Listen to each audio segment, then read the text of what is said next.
नमस्कार, जनता टीवी देख रहे हैं आप और मैं हूं आपके साथ जागृति खंतवाल। रुक करेंगे बड़ी खबर का। तीसरे चरण का रण, कल होगा मतदान। ये बड़ी खबर, बड़ी जानकारी आपको बता रही, जहां तीसरे चरण के लिए प्रचार प्रसार थम चुका है और कल उत्तर प्रदेश की 10 सीटों पर मतदान होगा। संभल, हाथरस, आगरा, फतेहपुर सीकरी, फिरोजाबाद, मैनपुरी, आंवला में कल मतदान होना है। तो वही एटा, बदायूं और बरेली में भी कल वोटिंग होगी। ये बड़ी खबर, बड़ी जानकारी आपको बता रहे, जहां कल मतदान होना है और ऐसे में उत्तर प्रदेश की भी वो 10 सीटें जहां पर कल मतदान होगा। आपको बता दें कि तीसरे चरण में उत्तर प्रदेश की 10 सीटों पर कल वोट डाले जाएंगे।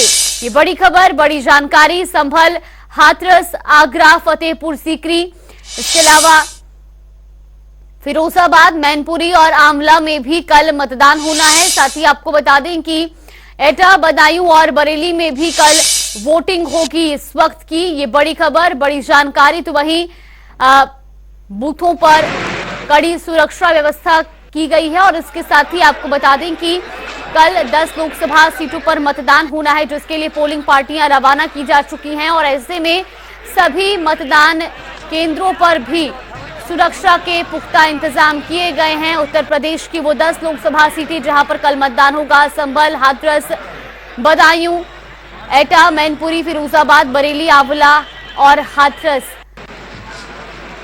तो लगातार ये बड़ी खबर आपको बता रही, जहां कल उत्तर प्रदेश की 10 लोकसभा सीटों पर वोट डाले जाएंगे। तीसरे चरण में उत्तर प्रदेश की 10 सीटों पर मतदान होना है। बरेली की बात की जाए, बीजेपी से छत्रपाल सिंह गंगवार प्रत्याशी हैं। इसके अलावा आंवला से बीजेपी प्रत्याशी धर्मेंद्र कश्यप मैदान में हैं। संभल से परमेश्वर लाल सैनी बीजेपी और से प्रत्याशी हैं। तो वहीं हाथरस से अनूप प्रधान बीजेपी प्रत्याशी हैं। इसके अलावा आगरा से एसपी सिंह बघेल बीजेपी प्रत्याशी, फतेहपुर सीकरी से राजकुमार चाहर बीजेपी प्रत्याशी हैं। फिरोजाबाद से ठाकुर विश्वदीप सिंह बीजेपी प्रत्याशी। तो वहीं मैनपुरी से जयवीर सिंह मैदान में है, जबकि समाजवादी पार्टी से डिंपल यादव मैदान में है। एटा से बीजेपी प्रत्याशी राजवीर सिंह और समाजवादी पार्टी के प्रत्याशी भी मैदान में है। तो भाई दुर्विजय सिंह शाक्या बीजेपी प्रत्याशी बदायूं से मैदान में है। इसके अलावा बरेली से समाजवादी पार्टी के प्रवीण सिंह मैदान में है।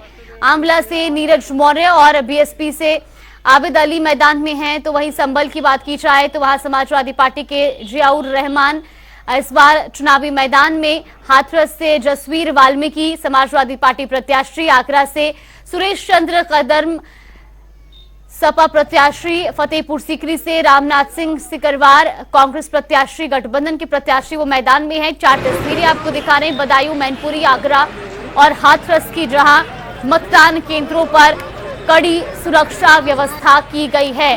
कल 10 लोकसभा सीटों पर उत्तर प्रदेश में मतदान होना है, जिसे लेकर के हर तरह से प्रशासन भी तैयार है। तो वहीं आपको बता दें कि कल उत्तर प्रदेश की वो 10 लोकसभा सीटें जहां पर मतदान होगा, उनमें से बदायूं, मैनपुरी, आगरा और हाथरस भी। और ये तस्वीरें लगातार आपको दिखा रहे हैं, जहां मतदान केंद्रों पर भी व्यवस्थाएं की गई हैं और प्रशासन पूरी तरह से मुस्तैद।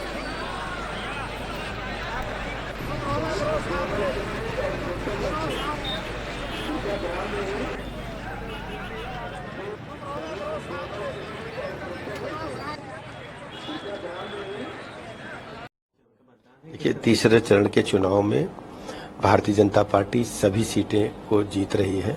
आप जानते हैं कि प्रथम द्वितीय चरण में भारतीय जनता पार्टी ने प्रचंड बहुमत के साथ जीत सभी 16 सीटों पर सुनिश्चित की और जो तीसरा चरण है इसमें भी भारतीय जनता पार्टी ही जीत रही। विपक्ष पूरी तरह से दिग्भ्रमित है, डिरेल्ड है, बार बार प्रत्याशी बदल रहे हैं। विपक्षी गठबंधन के नेता प्रचार से कतरा रहे हैं, केवल अपने परिवार की सीटों पर ही जा रहे हैं। मैं कह सकता हूं कि बीजेपी सभी सीटों पर प्रचंड बहुमत के साथ विजयश्री हासिल करेगी।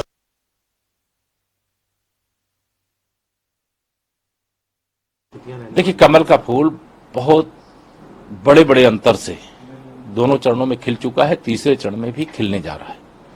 यूपी की जनता ने, देश की जनता ने मन बना लिया है तीसरी बार मोदी सरकार। चुनाव मोदी जी को तीसरी बार प्रधानमंत्री बनाने के लिए जनता आगे आगे लड़ रही है, गरीब आगे आगे लड़ रहा है, किसान आगे आगे लड़ रहा है, नौजवान आगे आगे लड़ रहा है।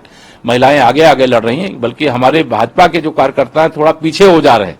तो यह जनता का इतना आशीर्वाद मेरे मोदी जी के प्रति है, मेरे प्रधानमंत्री जी के प्रति है कि यह उनकी सेवा का निस्वार्थ भाव से जो उन्होंने देशवासियों की सेवा की, जो देश की सेवा किया, उसी का प्रतिफल है कि लोग न प्रत्याशी देखते हैं और ना किसी व्यक्ति को देखते हैं, केवल नरेंद्र मोदी जी और कमल के फूल को देखते हैं। तीसरे चरण का कल मतदान होना है, जिसको लेकर आज मंडी समिति स्थल बदायूं से पोलिंग पार्टियां रवाना हो रही हैं। क्या क्या व्यवस्थाएं की गई हैं, उसके साथ हमारे साथ बदायूं के जिलाधिकारी मनोज कुमार सिंह मौजूद हैं, उनसे जानेंगे क्या क्या। सर कल मतदान होना है, उसके लिए क्या क्या व्यवस्था की थी? देखिए, कल तृतीय चरण में जनपद बदायूं में मतदान होना है और उसके तहत इस समय पोलिंग पार्टियों की रवानगी आप देख रहे हैं कि इस समय मंडी समिति बदायूं से हमारे जो 2577 बूथ हैं उन सभी के लिए पोलिंग पार्टियां यहाँ से रवाना हो रही हैं। इससे पहले हम लोगों ने कार्मिकों के प्रशिक्षण से लेकर जितनी भी व्यवस्थाएं भारत निर्वाचन आयोग के द्वारा विहित थी वो व्यवस्थाएं हम लोगों ने अपनी करा ली हैं। शांति व्यवस्था के दृष्टिगत भी जो फोर्स का डिप्लॉयमेंट है वो कर लिया गया है। जनपद में कुल 1410 पोलिंग स्टेशंस पर हम लोग वेबकास्टिंग करवा रहे हैं। वहाँ से पोलिंग स्टेशन के जो क्रियाकलाप हैं उनको कंट्रोल रूम के माध्यम से हम लोग जनपद स्तर पर देखेंगे। जनपद में कुल 408 हमारे क्रिटिकल पोलिंग स्टेशन हैं, वहाँ पर माइक्रो ऑब्जर्वर्स की तैनाती की गई है। वहाँ पर हम लोगों ने वीडियो कैमरा और स्टिल कैमरे की व्यवस्था की है। तो इस प्रकार से शांति व्यवस्था के दृष्टिगत और प्रक्रियात्मक जो व्यवस्थाएं हैं उनको हमने समय से पूर्ण कर लिया है। पोलिंग पार्टियों की रवानगी भी लगभग 25% इस समय तक हो चुकी है। शांतिपूर्ण, निष्पक्ष और पारदर्शी मतदान कराने के लिए हम लोग बिल्कुल कटिबद्ध हैं। सर, जो क्रिटिकल बूथ हैं उनके लिए क्या विशेष सुविधाएं? क्रिटिकल बूथ पर माइक्रो ऑब्जर्वर्स की तैनाती की जाती है। वहाँ पर मल्टीप्लायर के फोर्स मल्टीप्लायर के रूप में हम लोगों ने जो वहाँ पर वीडियो कैमराज हैं उनको डिप्लॉय किया हुआ है। इसी प्रकार से जहाँ 2 से अधिक मतदान केंद्र हैं वहाँ पर स्टैटिक मजिस्ट्रेट और अतिरिक्त वीडियो कैमरा की व्यवस्था भी की गई है, जिससे वहाँ की एक एक गतिविधि को हम लोग पूरा कैप्चर कर सकें। तो ये थे बदायूं के जिलाधिकारी, जिनका साफ कहना है कि जो भी व्यवस्थाएं जो हैं वो पूरी कर दी गई हैं, जिससे किसी भी प्रकार की कोई दिक्कत ना हो। अवधेश मिश्रा, जनता टीवी, बदायूं। तो वहीं मुख्यमंत्री योगी आदित्यनाथ उन्नाव पहुंचे, जहां उन्होंने बीजेपी प्रत्याशी साक्षी महाराज के समर्थन में चुनावी जनसभा को संबोधित किया। इस दौरान मुख्यमंत्री ने कहा कि पूरे देश में मोदी लहर चल रही है, लोग कह रहे हैं फिर एक बार मोदी सरकार। साथ ही मुख्यमंत्री योगी ने कहा कि भारत का वैश्विक मंच पर मान सम्मान बढ़ा है। 2014 से पहले गरीब भूखा मरता था, आज हम 80 करोड़ लोगों को राशन दे रहे हैं।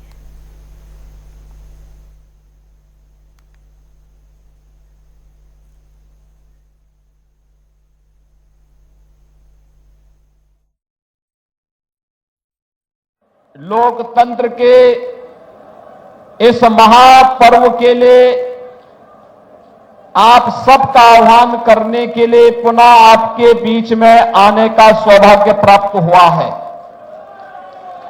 बहन और भाइयों, पूरे देश के अंदर लोकसभा के 2 चरण संपन्न हो चुके हैं। कल तीसरे चरण का मतदान होगा।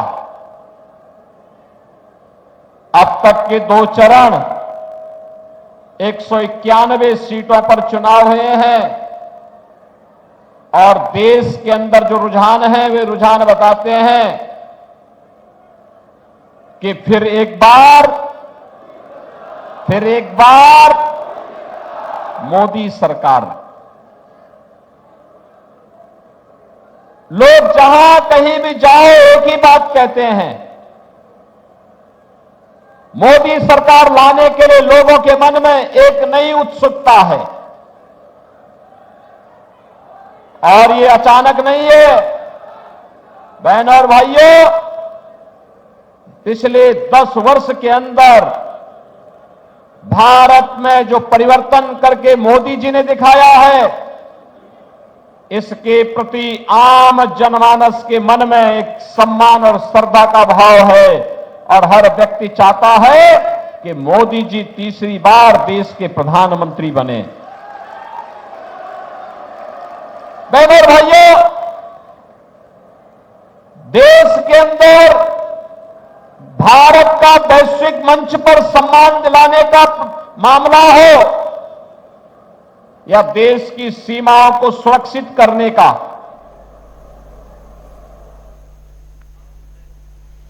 तो वहीं मुख्यमंत्री योगी आदित्यनाथ ने राम मंदिर और सनातन को लेकर बड़ा बयान दिया है। उन्होंने कहा कि जो जितना राष्ट्र भक्त होगा वो उतना ही राम भक्त होगा और जो जितना राम विरोधी होगा वो उतना ही राष्ट्र विरोधी भी होगा। दरअसल कांग्रेस पर हमला करते हुए मुख्यमंत्री योगी ने कहा कि कांग्रेस ने हमेशा से ही राम भक्तों का अपमान किया है। जो जितना प्रखर राष्ट्र भक्त होगा उतना ही प्रखर राम भक्त होगा और जो जितना राम विरोधी होगा उतना वह राष्ट्र विरोधी होगा। कांग्रेस का यह आचरण जो उसके द्वारा लगातार राम भक्तों का अपमान करके मर्यादा पुरुषोत्तम प्रभु श्री राम के बारे में इससे पहले भी कांग्रेस ने जिस प्रकार की टिप्पणियां की थी, उन सभी टिप्पणियों को ध्यान में रख करके अगर हम देखें तो उसका यह आचरण दिखाता है कि यह वास्तव में न केवल राम भक्तों का अपमान कर रहे हैं बल्कि हमारे सनातन राष्ट्र का भी अपमान कर रहे हैं। और रुक करेंगे बड़ी खबर का। बड़ी खबर, बड़ी जानकारी आपको बता दें, प्रियंका गांधी की 40 सदस्यों की टीम पहुंची रायबरेली। ये बड़ी खबर, बड़ी जानकारी आपको बता रही, जहां रायबरेली और अमेठी में बूथ वॉर करेंगी निगरानी। ये बड़ी जानकारी। प्रियंका के पास सोशल मीडिया एक्सपर्ट की टीम की कमान सौंपी गई है और प्रियंका गांधी अलग अलग संगठन के लोगों से संवाद भी करेंगी और साथ ही बार एसोसिएशन महिला समूह से भी संवाद करेंगी प्रियंका गांधी वाड्रा। ये बड़ी खबर, बड़ी जानकारी आपको बता रही, जहां प्रियंका गांधी की 40 सदस्यों की टीम रायबरेली पहुंच चुकी है। तो रायबरेली और अमेठी में बूथ वॉर करेंगी नामांकन। ये बड़ी जानकारी आपको बता रही, जहां प्रियंका के पास सोशल मीडिया एक्सपर्ट की टीम है और ऐसे में प्रियंका अलग अलग संगठनों के लोगों से भी संवाद करेंगी। ये बड़ी जानकारी आपको बता रहे, बार एसोसिएशन और महिला समूह से भी संवाद करेंगी प्रियंका गांधी वाड्रा। ये बड़ी जानकारी।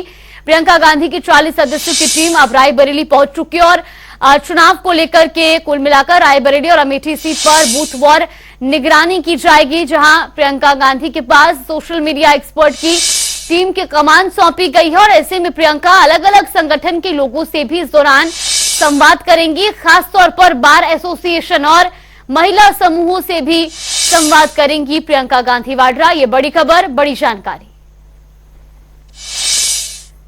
तो बड़ी खबर आपको बता रही, जहां रायबरेली और अमेठी में बूथवार करेंगी निगरानी। प्रियंका गांधी को ये बड़ी जिम्मेदारी सौंपी गई है। सोशल मीडिया एक्सपर्ट टीम की कमान उनके पास है और ऐसे में अब प्रियंका अलग अलग संगठन के लोगों से भी संवाद करेंगी और खासतौर पर बार एसोसिएशन और महिला समूहों से संवाद करेंगी प्रियंका। ये बड़ी जानकारी आपको बता रही, जहां 40 सदस्यों की टीम रायबरेली पहुंच चुकी है और इस दौरान रायबरेली और अमेठी सीट को लेकर के बूथवार निगरानी करेंगी प्रियंका गांधी। ये बड़ी जानकारी आपको बता रही, जहां सोशल मीडिया एक्सपर्ट टीम की कमान उन्हें सौंपी गई है और अलग अलग संगठन के लोगों से भी इस दौरान वो संवाद करेंगी और बार एसोसिएशन और महिला समूहों से भी संवाद करेंगी प्रियंका गांधी वाड्रा। ये बड़ी जानकारी।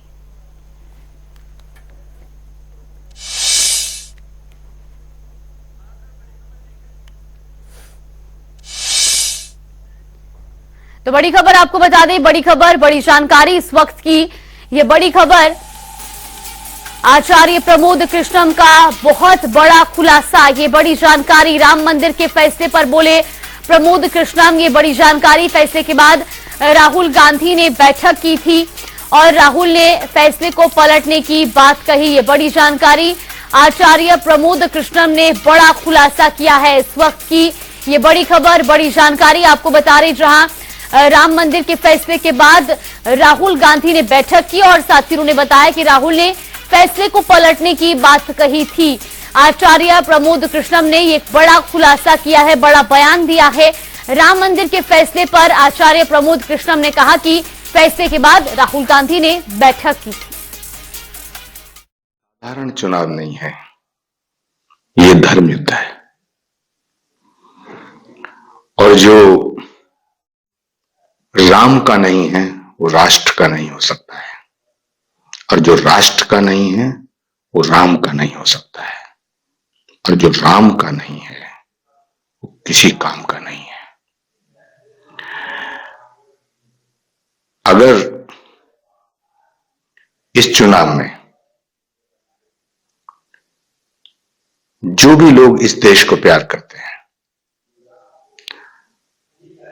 वो सब के सब नरेंद्र मोदी के साथ खड़े नजर आएंगे, और जो नरेंद्र मोदी के साथ खड़े नहीं होंगे वो देशद्रोही कहलाएंगे। और एक बात मैं और बता दूं,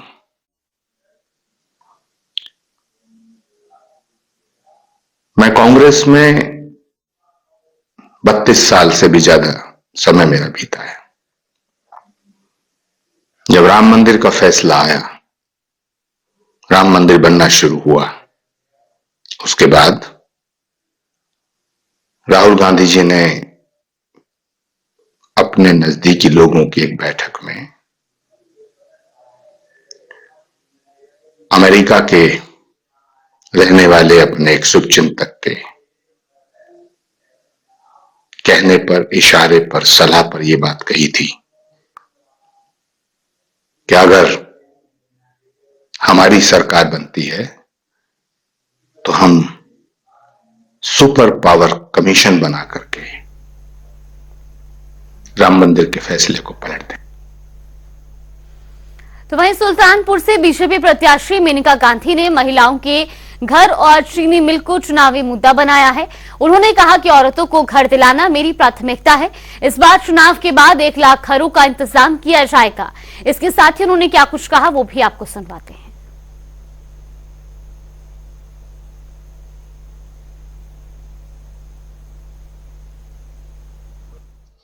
बेटी, प्राथमिकता तो मेरा ये है कि मैं औरतों के लिए घर ले आऊँ, जो कम पड़ गए थे पिछली दफ़ा। 1,30,000 में लाई थी, जो बहुत ज़्यादा अपने आप में है, लेकिन फिर भी बहुत लोगों को नहीं मिला।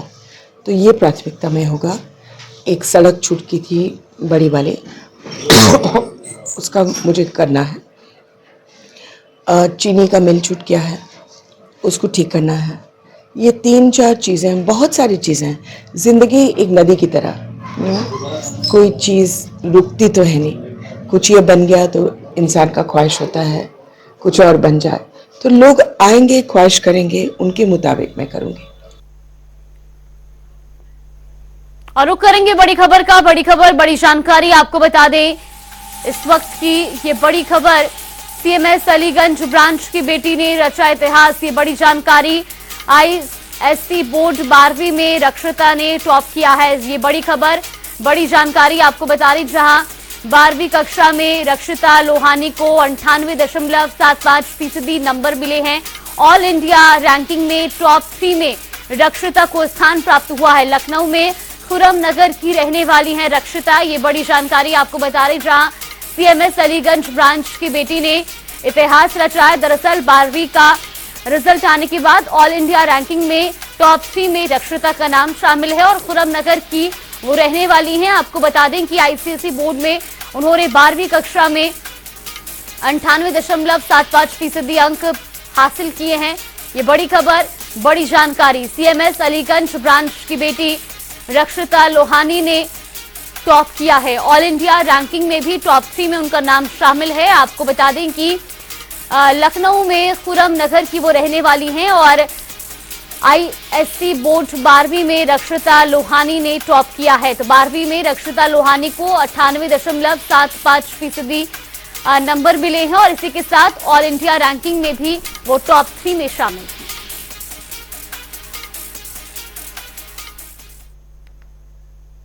और रुक करेंगे 4 मिनट में 18 मंडल की खबरों का। आगरा में बीजेपी विधायक को निर्दलीय प्रत्याशी के रूप में चुनाव लड़ रहे अपने पुत्र के लिए चुनाव प्रचार करना पड़ा भारी। प्रदेश अध्यक्ष ने विधायक से 24 घंटे के अंदर मांगा लिखित जवाब। अमेठी में कांग्रेस कार्यालय के बाहर गाड़ियों में हुई तोड़फोड़। घटना में घायल लोगों को अस्पताल में कराया भर्ती। पीड़ित की तहरीर पर पुलिस में दर्ज हुआ मुकदमा। आरोपियों की तलाश जारी। बाबा साहेब के पोते आनंद राज अंबेडकर पहुंचे उन्नाव। अंबेडकर पार्क में बाबा साहेब की प्रतिमा पर किया माल्यार्पण। गठबंधन प्रत्याशी के समर्थन में किया चुनाव प्रचार। प्रतापगढ़ के भोपतपुर गांव में अराजक तत्वों ने बाबा साहेब की तोड़ी मूर्ति। प्रधान पति की शिकायत पर पुलिस मामले की जांच में जुटी। महोबा के कुलपहाड़ तहसील क्षेत्र के खेत और जंगल में लगी भीषण आग। फसल और वन संपदा को पहुंचा भारी नुकसान। फायर ब्रिगेड की टीम ने आग पर पाया था। अलीगढ़ में नगर निगम की सामने आई बड़ी लापरवाही। अचल तालाब सूखने से हजारों मछलियों की हुई मौत। अधिकारियों ने नहीं उठाया कोई कदम। महोबा पुलिस ने तांत्रिक की हत्या का किया खुलासा। हत्यारोपी दंपति को किया गिरफ्तार। मृतक ने महिला से की थी दुष्कर्म करने की कोशिश। रायबरेली में दबंगों के हौसले हुए बुलंद। अवैध असहला समेत युवक पर बरसाए ईंट पत्थर। सीसीटीवी में कैद हुई मारपीट की घटना। रामपुर के घोसीपुरा गांव में हिंदू परिवार पलायन करने को हुए मजबूर। दूसरे समुदाय पर मारपीट करने और चुनाव के समय पर धमकियां देने के लगाए आरोप। पीड़ित परिवार ने सीएम से लगाई न्याय की गुहार। बिजनौर के जंगलों में पुलिस और गौकश के बीच हुई मुठभेड़। फायरिंग में एक पुलिसकर्मी समेत एक गौकश हुआ घायल। ग्रेटर नोएडा पुलिस ने स्क्रैप माफिया रवि काना को किया गिरफ्तार। रिमांड के अंतिम दिन देहरादून ले जाई ये पुलिस। आरोपी की पत्नी से बरामद किया लाखों रुपए और 9 गाड़ियां। नोएडा पुलिस ने धर्म परिवर्तित करवाने वाली गैंग का किया पर्दाफाश। छापेमारी में 6 आरोपियों को किया गिरफ्तार। दोस्ती कर धार्मिक पुस्तक पढ़वाने के लिए बुलाते थे घर। अलीगढ़ पुलिस को मिली बड़ी कामयाबी। नशीले मादक पदार्थों की तस्करी करने वाले 2 तस्करों को किया गिरफ्तार। कब्जे से 3 किलो चरस बरामद। एटा के निजी नर्सिंग होम की मनमानी से हुई प्रसूता और बच्चे की मौत। परिजनों में मचा कोहराम। पीड़ित परिवार ने डॉक्टर पर पैसों की डिमांड के लगाए आरोप। संत कबीर नगर में नशे की हालत में भाई ने भाई पर किया कैंची से वार। इलाज के दौरान हुई मौत। मामूली विवाद को लेकर चल रहा था झगड़ा। प्रयागराज अयोध्या राष्ट्रीय राजमार्ग पर हुआ भीषण सड़क हादसा। तेज रफ्तार कार और डंपर की हुई जोरदार भिड़ंत। हादसे में 2 की मौत, 3 गंभीर रूप से घायल। महोबा में बोलेरो और ऑटो में हुई जोरदार भिड़ंत। हादसे में 8 सवारी हुई घायल। राहगीरों ने घायलों को अस्पताल में कराया भर्ती। बलिया में ओवरलोड ट्रक ने छात्रों को रौंदा। मौके पर हुई दर्दनाक मौत। परिजनों ने जमकर काटा हंगामा। चलिए बुलेटिन में फिलहाल के लिए बस इतना ही। यहाँ पे रुकते हैं एक छोटे से ब्रेक।